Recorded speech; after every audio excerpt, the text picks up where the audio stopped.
Hi friends, welcome to this channel. இன்றைக்கி நம்ம என்ன பார்க்க போகிறோன்னா ஒரு கோலா உருண்டை. மட்டன் கோலா உருண்டை தான் நினைக்கிறீங்க? இல்லை, சென்னாவும் காலிஃப்ளவரும் வச்சு செய்ய போகிறோம்.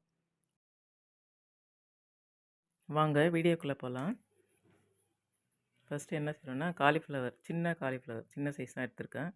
அதை வெந்நீரில் போட்டு கொதிக்க வைக்கணும். அதுக்கப்புறம் அதில் உப்பு போட்டு மஞ்சத்தூள் போட்டு ஒரு கொதி வந்தோடனே இறக்கிடலாம்.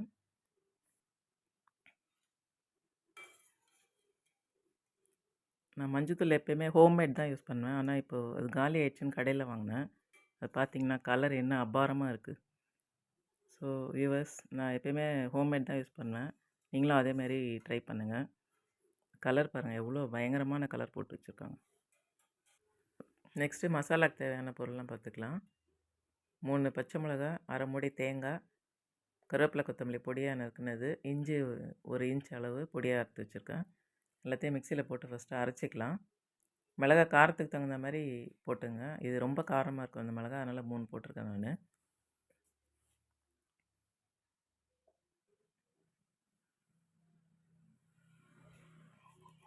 மசாலா அரைச்சி வச்சு இப்போ ஊற வச்ச கொண்டைக்கல்லையே அதில் போடணும்.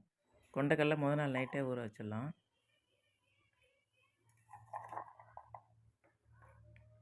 இது ஒரு டிஃப்ரெண்ட் டேஸ்ட்டில் இருக்கும், நீங்கள் செஞ்சு பாருங்கள். யூஸ்வலாக மட்டன் கோலா தான் நம்ம செய்வோம். சரி, ஒரு புதிய ட்ரையலாக பார்த்துருக்கேன். அதை 1 டேபிள் ஸ்பூன் பெருஞ்சீரகம் போட்டுக்கலாம்.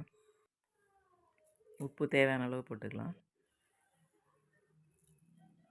அது எல்லாத்தையும் அரைச்சி ஒரு பாத்திரத்தில் எடுத்துகிட்டு நெக்ஸ்ட்டு நம்ம காலிஃப்ளவரை போட்டு அரைக்க போகிறோம். இப்போ காலிஃப்ளவர் போடுறோம்.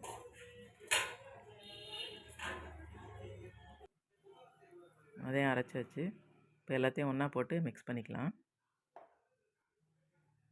எல்லாம் ரெடியாக வச்சுருந்தோம்னா சீக்கிரமாகவே செஞ்சிடலாம். இந்த டிஷ்ஷு கட் பண்ணி ரெடியாக வச்சுருந்தோம்னா கடகடான்னு மேலே ஆகிடும். இப்போ பார்த்திங்கன்னா எல்லாம் போட்டாச்சு. இப்போ கருவேப்பிலை கொத்தமல்லி அதில் போட்டு நல்லா மிக்ஸ் பண்ணிக்கலாம். கொஞ்சோண்டு கரம் மசாலா போடுறோம் ஒரு வாசனைக்காக. இந்த பக்கம் ஸ்டவ்வில் எண்ணெய் காய வச்சுக்கலாம். ஃபஸ்ட்டு எண்ணெய் காஞ்சிட்டு இருக்கட்டும். அதுக்குள்ளே அந்த மாவை நல்லா பிசைஞ்சு உருண்டையெல்லாம் உருட்டி வச்சுக்கலாம். குட்டி குட்டி உருண்டையாக நம்ம கோலா உருண்டை எப்படி உருட்டுவோம், மட்டன் கோலா, அது மாதிரி குட்டி குட்டியாக உருட்டினா போதும். மாவு நல்லா பிசைஞ்சிட்டு உருட்டிக்கலாம். ஃபஸ்ட் டைம் நான் இது மாதிரி சொந்தமாக ட்ரை பண்ணியிருக்கேன். இதே மாதிரி நீங்களும் ட்ரை பண்ணி பார்த்துட்டு உங்கள் டேஸ்ட் எப்படி வந்ததுன்னு எனக்கு கமெண்ட்டில் சொல்லுங்கள். குவான்டிட்டிலாம் இதே அளவு போட்டிங்கன்னா கரெக்டாக வரும். இப்போ உருண்டையெல்லாம் உருட்டியாச்சு. எண்ணெயும் காஞ்சிடுச்சு. எடுத்து போடலாம் ஒன்று ஒன்றா.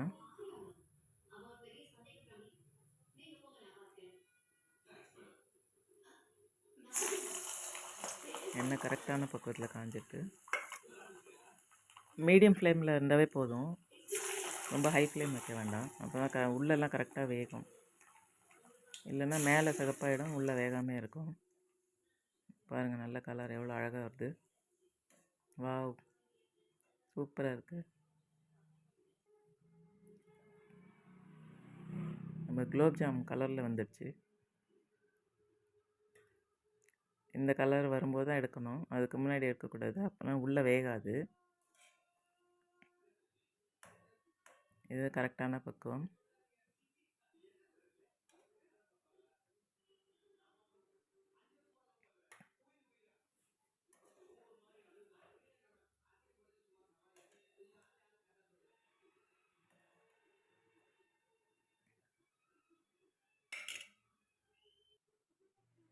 சன்னா காலிஃப்ளவர் கோலா ரெடி ஆகிடுச்சு. பாருங்கள் எவ்வளோ சாஃப்டாக இருக்குது பாருங்கள் உள்ளே. நீங்களும் இது மாதிரி ட்ரை பண்ணுங்கள், கமெண்ட் பண்ணுங்கள், ஃப்ரெண்ட்ஸ்க்கு ஷேர் பண்ணுங்கள், சப்ஸ்கிரைப் பண்ணுங்கள். நெக்ஸ்ட் வீடியோவில் பார்க்கலாம். பாய்.